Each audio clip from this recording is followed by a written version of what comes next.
Art is My Weapon. It's creatively addressing gun violence. It's a reclamation and transformation of violence and death.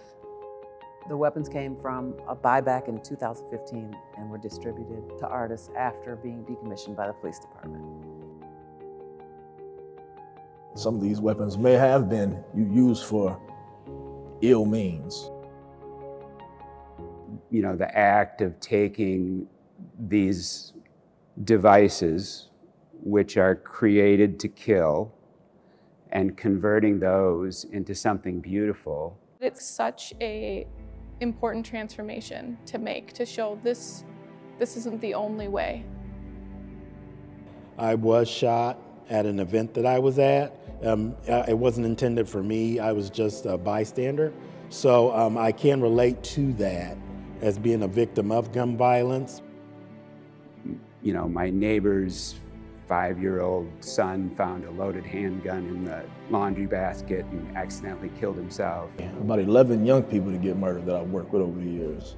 There was a child shot, and we were literally right at the scene of the crime.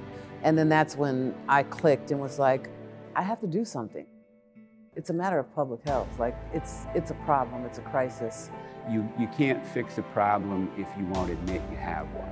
Whatever conversations are happening in Congress, it's not moving us anywhere. And so, you know, artists are saying it maybe in a different way, and maybe in a way that visitors can connect to on a personal level.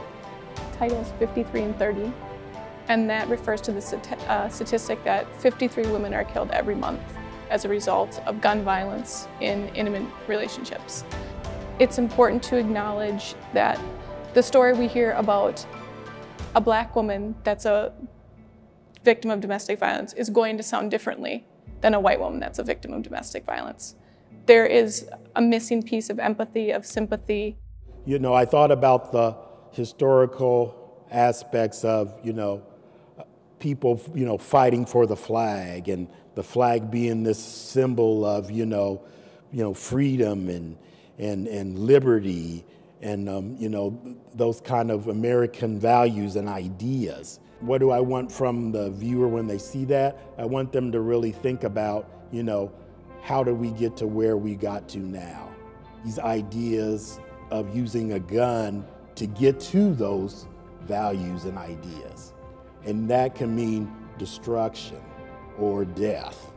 The piece is called Vigils. You know, the candles, the guns, and you know, the wire around the guns, because we're kind of bound by this energy and this thing that we all want to go away one day, right? So that's the essence of it. And I drove by the location and I saw these candles, and it just brought to mind the many times I've seen these different, you know, neighborhood monuments, so to say, for people. And I started thinking, you know, it'd be great if we could have a vigil for these guns and this violence as opposed to the people. So my hope is that this exhibit and continuing to have and host these exhibits will bring people to the table to have nonpartisan conversations about this issue, and hopefully at some point involve legislation and change some policies that we don't want to have in our state. I support the Second Amendment, but the truth is, like, I don't think we need them. And being a Black man, a person of color, there's been a lot of you know, pain and torment around the whole idea of gun culture that we've had to deal with through the history of this country. You know, and you get tired of hurting, you know, so if you could save one life, then the job is done.